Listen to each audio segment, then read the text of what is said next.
For those of you who just joined, I'll introduce myself again. I'm Natalie Licini. I'm actually born and raised in New York City.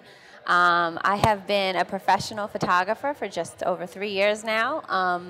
My background, I actually worked on Wall Street for about 10 years or so. Worked at Merrill Lynch in global credit products, very different background. But I found I didn't have my heart in it. I really didn't have my soul in it. It was a wonderful job. It gave me a great foundation to start my business. But the last 3 years, my life has totally changed. And I've been actually a full-time photographer for about the last 6 months. And just some of my gear quickly. I'm a Nikon shooter, D3S. I love shooting with the rapid double strap. I always have 2 bodies on me at all times. I always have 2 lenses, usually my 24-70 and my 85 or my 70-200, because I like to shoot in a storytelling fashion. But I also want the option to create intimate portraits of my client and get in a little closer. And I also enjoy the, macro lenses, the 50, a Ledzilla video light. I use Alien Bees and Pocket Wizards as well. So I'm going to talk to you a little bit about storytelling. Storytelling begins with a concept. We need to build a connection between our images and our viewer and our client. And there are a few things I'm going to cover today. I'm going to talk about technique and emotion. I'm going to talk about the business of storytelling. And I'm also going to talk about finding inspiration. I think all of those things for me help me make the images that you've seen in the slideshow earlier.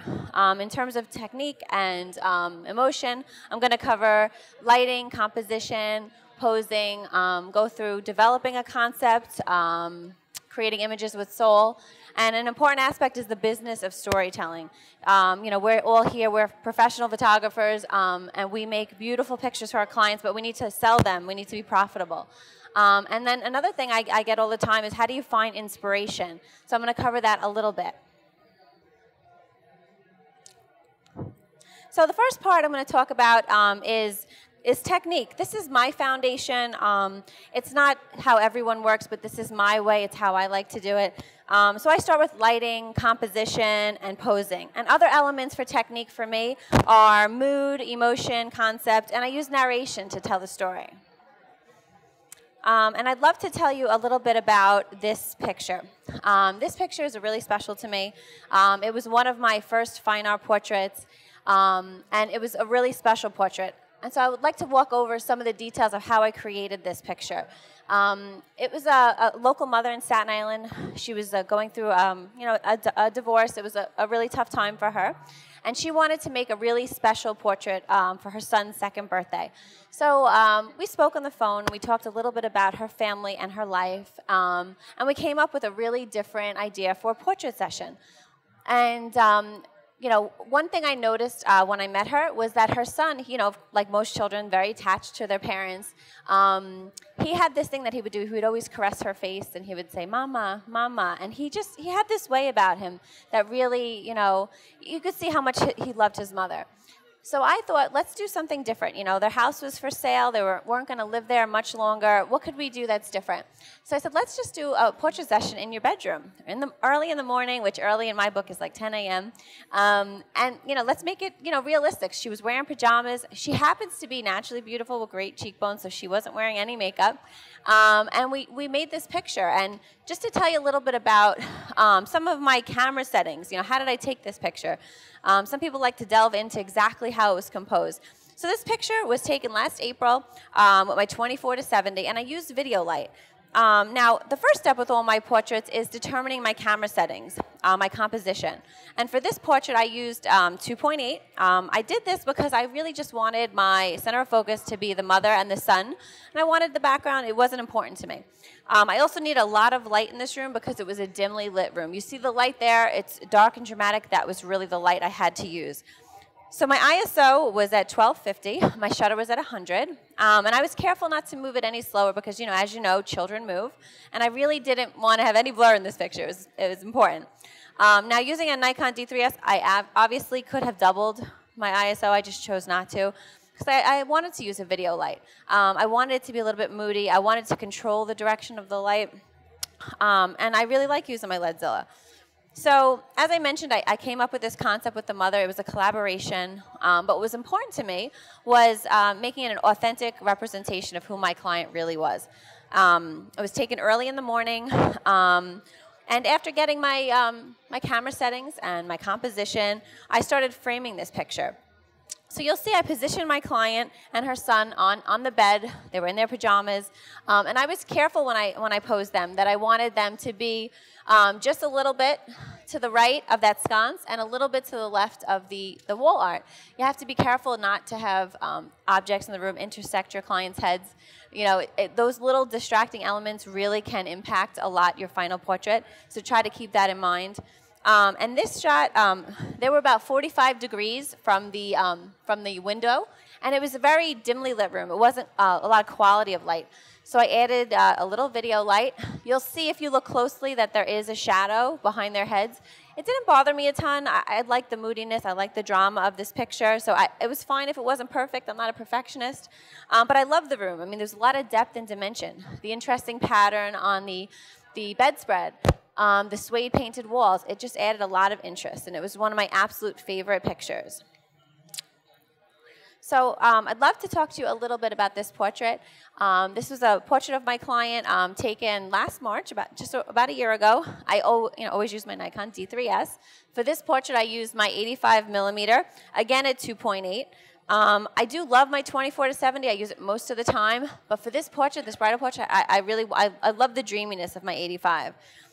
So again, I started with my f2.8. I think my ISO was at 400. My shutter was at 1,000. And this gave me the proper exposure. You'll see that we had some sun streaming through the window on the left side of the photo. And there was actually a window like right here on the right. And that kind of backlit her just a little bit to accent and give a little additional, fill light behind her head. And now this was fun. This was the first time I was shooting in this mansion. Why I chose it, I love the location. I think it really spoke to her.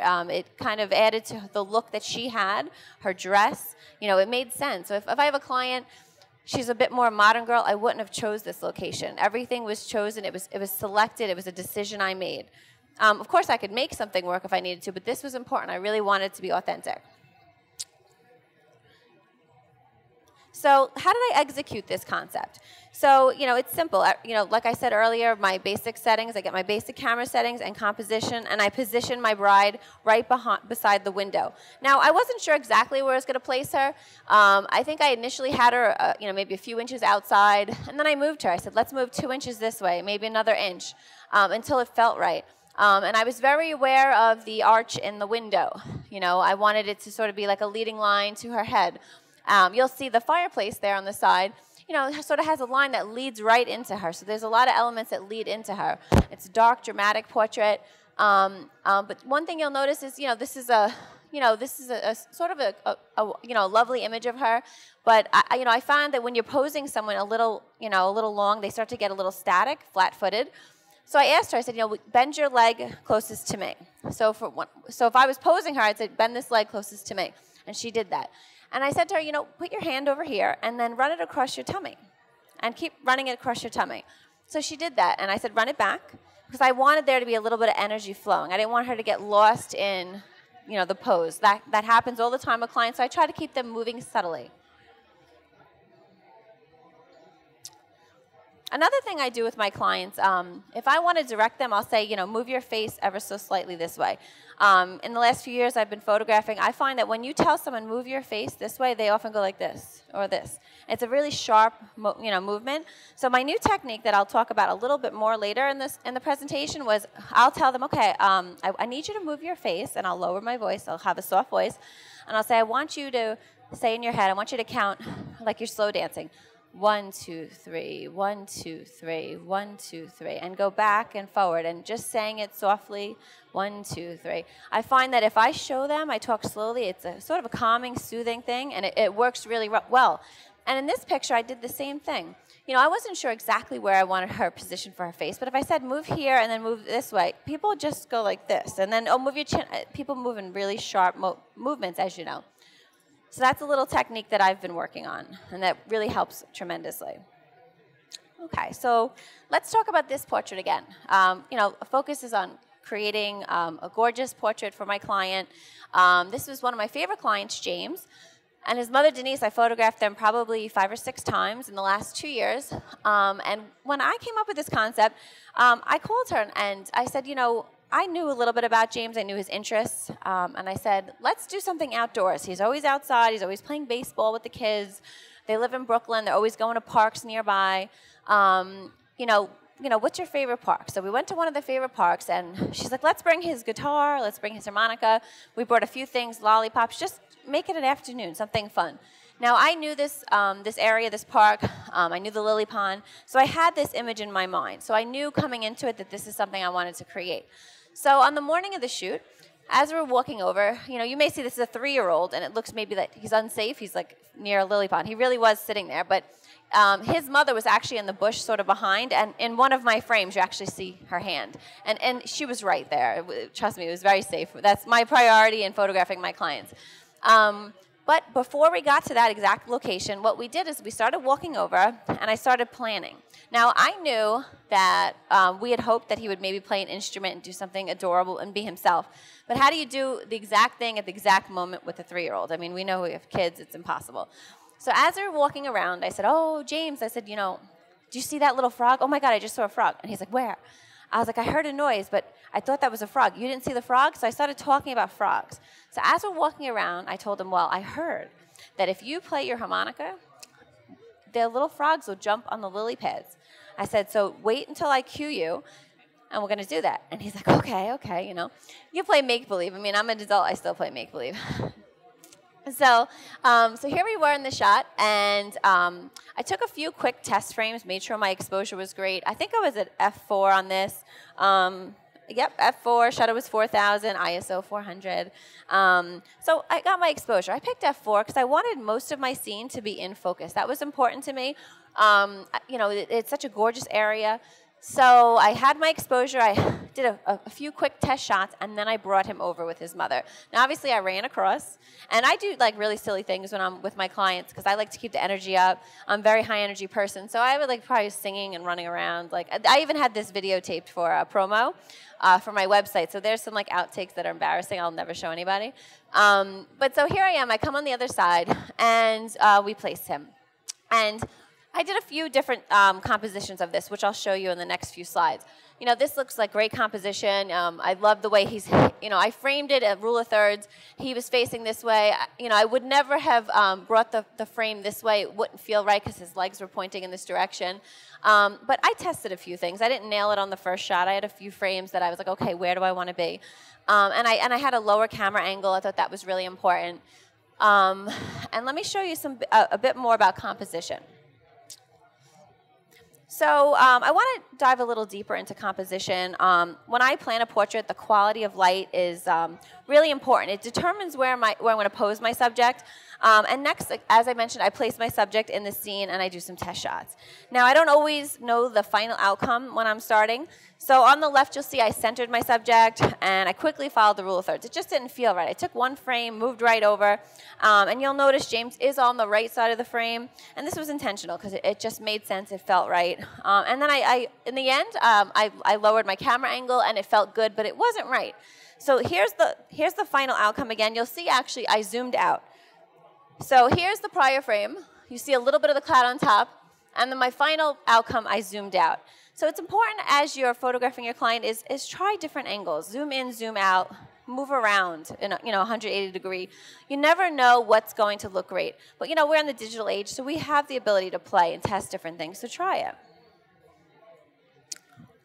So here's another technique, another example for composition. And this is one of my favorite shots that I took about a year and a half ago.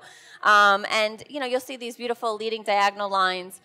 I was photographing, again, in a park, one of my favorite places. And I walked around here. I raised and lowered my camera angle. I wasn't exactly sure where I wanted to be. So I tried. I played around. I did a few test shots. And then in the end, this was my final product, and I followed the rule of thirds. I kept it really simple. I like the horizontal shot. I mean, I think the vertical could have worked, but I actually enjoyed the horizontal. It felt right, but it's important. Again, just try different shots. Move around. You'll never know what the right thing is, and it's the right thing for you. What's right for one person may not be right for the next, but play around. So now I want to talk a little bit about posing. I mentioned it briefly before, and I talked about how, directing your client to move their face. They could have, sharp and severe movements. So something that I did, and whether your client is nervous on the day of the shoot, maybe they've never had their picture taken.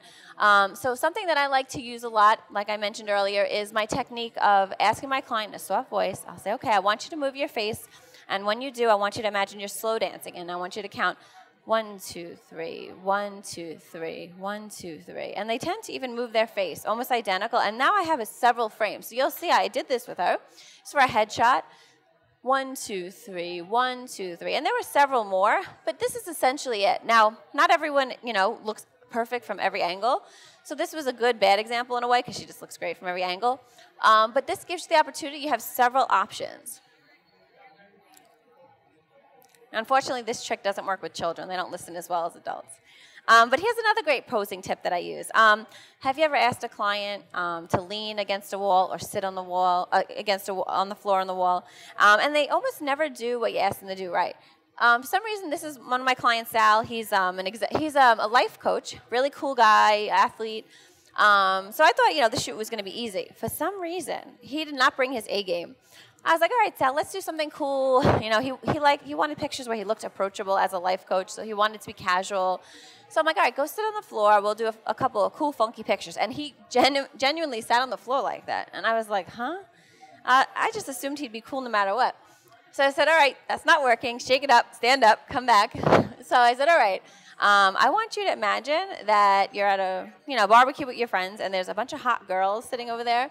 So now I want you to just go sit down over there, and I want you to be as cool as possible. So he actually sat down, and not only did he sit cool, but if you look at his expression, he was feeling kind of cool. Like, he went right into the scenario.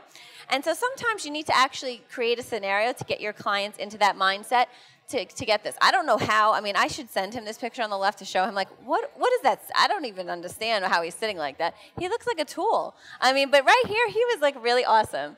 So sometimes you want to actually create a scenario just to get clients to actually pose themselves. With guys, if you overpose guys, it's a mess. So you have to be careful. So I want to switch gears a little bit. I covered some of the technical aspects, as you've seen earlier. I don't really create a story. I try to find a story within my subjects. And so a big element of my work is the emotion. And when a person feels a strong emotion to an event or a scene, it's often burned in their memory banks. Whether the feeling is positive or negative, the same holds true when they see a photograph. The artist, myself, will direct or channel an emotion that we want conveyed so that the viewer feels that emotion. Whether the scene can make us laugh or cry or curious, I think it's really important to create an emotional connection between your work and your viewer. And I use mood, concept, narration, and every dynamic story, for me, it's built on a core set of values that really touch the heart of my viewers. And so how do I show or create emotion in my work?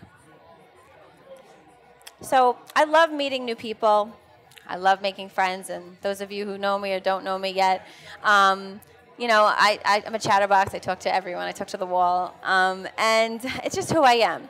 So getting to know my clients and revealing their story, getting that emotion, really begins at their pre-consultation, and this is no exception ever.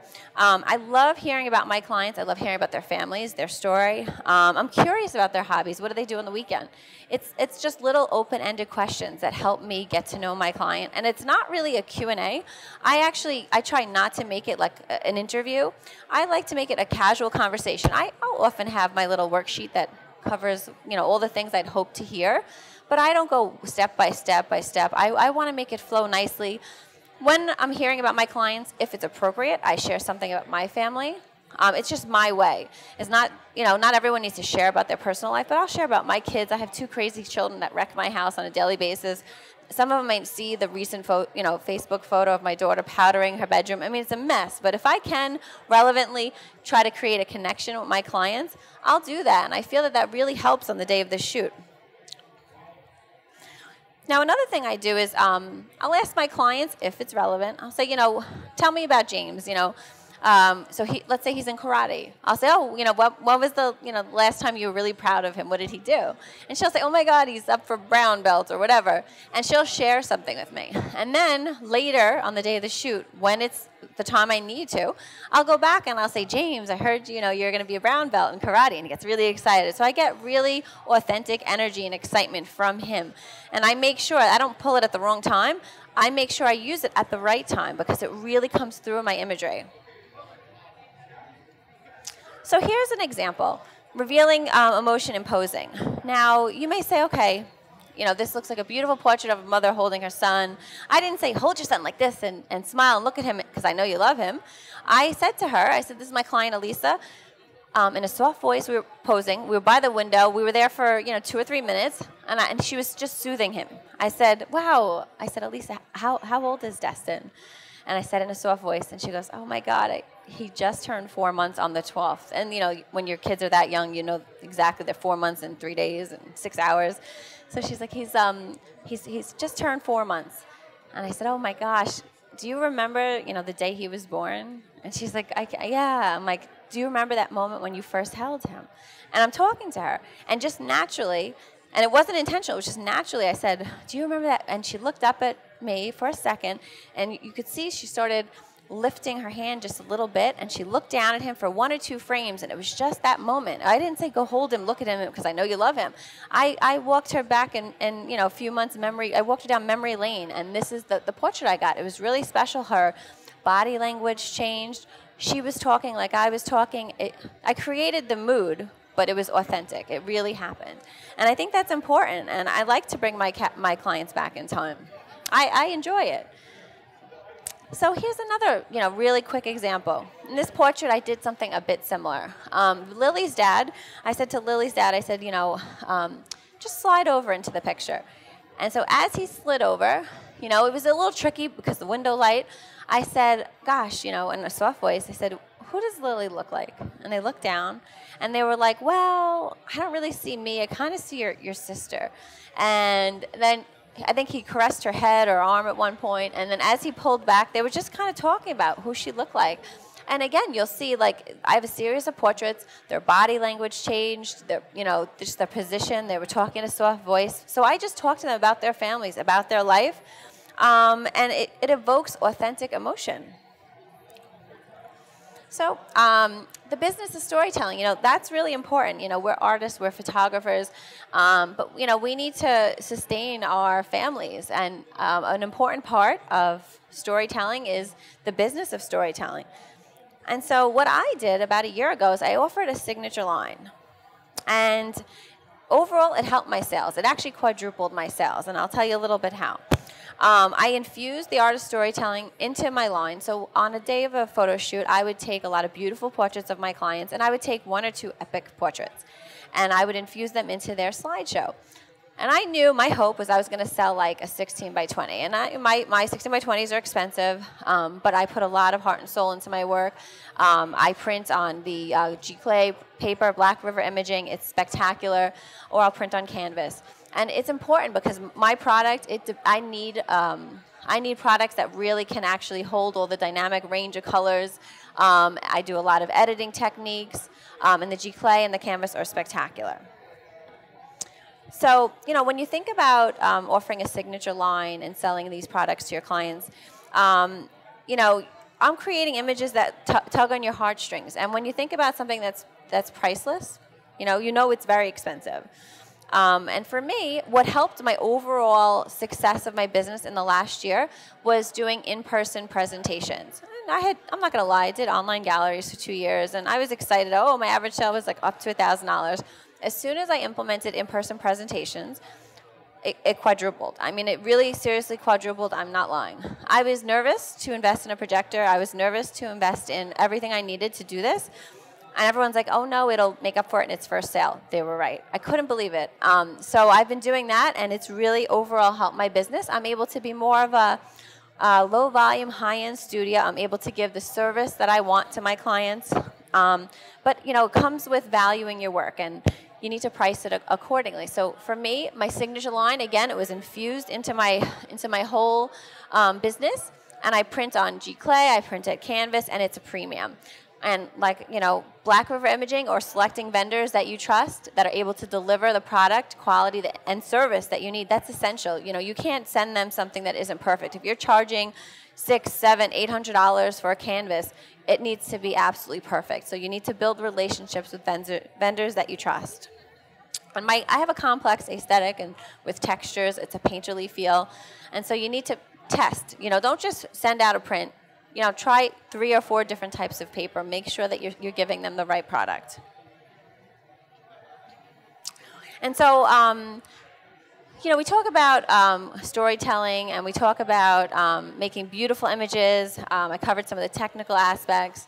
But, we need to find inspiration. For me, I shoot with my heart. I shoot with my soul. And so recently I've started working on a personal project that I want to share with each of you. I find personal projects can really nurture your heart and soul. We all know we get caught up in business. We're, trying to pay our bills. We're trying to build. We're handling last month's editing. And, you may lose the love for photography. It could become a job, and we don't want it to become a job. So, so what I've started doing is I looked at some things that were important to me in my life. And my personal project, I'm focusing on family challenges and triumphs. And it's going to help keep my passion alive. So I want to talk a little bit about how I came up with the personal project. And as a mother, as a wife, a daughter, I know in my life I've had ups and downs. People that I've loved, I lost at a very young age. Different people in my life have had challenges with their children who were born, health issues. So Erica is someone I'm doing a documentary on. It's a photo shoot. It's a fine art photo shoot. And it's going to be extraordinary. So I want to read to you a little bit about Erica, and this is something written by Erica. So she says, parents of 3 fantastic boys, 2 being diagnosed with autism. I was told by many doctors and specialists they would never speak, have friends, and they'd be in diapers until possibly 7 years old or older. And so Erica said she was determined not to let that happen. I told my husband that I refused to change a 7-year-old's diaper. They will be potty trained, and they were at the age of 4. So she said, I did some research, and I still do. I read all the statistics, and I went through all the testing. I wanted them to have the best chance in life they possibly could. They've improved leaps and bounds from not being verbal to having the best chance that they possibly could. And they've improved. They grab her hand. They'll grab her hand and say, Mom, I love you. They recognize other family members, and they look at her in the eye. And 10 years later, after being diagnosed with autism, she actually had her 3rd son. And besides a speech delay, he was fine. We call him the big little brother, since he tries at 3 years old to take care of his 2 older brothers and make sure they're okay. And we couldn't be more proud of our boys, and every day is a new adventure with us. It makes us appreciate the little things that may get overlooked by others. And I wouldn't have it any other day, any other way. And so Erica is one of 4 families I'm doing a documentary photo shoot on. It's going to be a day in the life. I've gotten to know them. We've had dinner, my family and their family. And I'm planning a series of portraits, start with a day in the life, and then I'm going to do a series of individual shots of each of the children, and then a family shot. But I look at their middle son, James. He's 11, and he's very low-functioning autistic. He struggles. He speaks very little, but he has this fascination with videotaping everything. He was in my home, and he had one of my daughter's little cars, and he was laying on the floor, and he kept pushing the car and videotaping it with the iPhone. And I'm an artist, so I see someone videotaping or photographing something, I pay even more attention. But he actually likes seeing the world through the iPhone. And then I saw him later sitting on the couch, and he kept watching it over and over again. And so I know there's a really special picture there. I mean, there's a special picture everywhere. You just have to look for it. But they're one of 4 families I'm working on. And, I think the common thread for me is going to be the strength and determination of mothers, of a family. So I think it's important, find a personal project, find something that you love. And, many of us are new photographers. If photography is your dream, I mean, you need to go for it.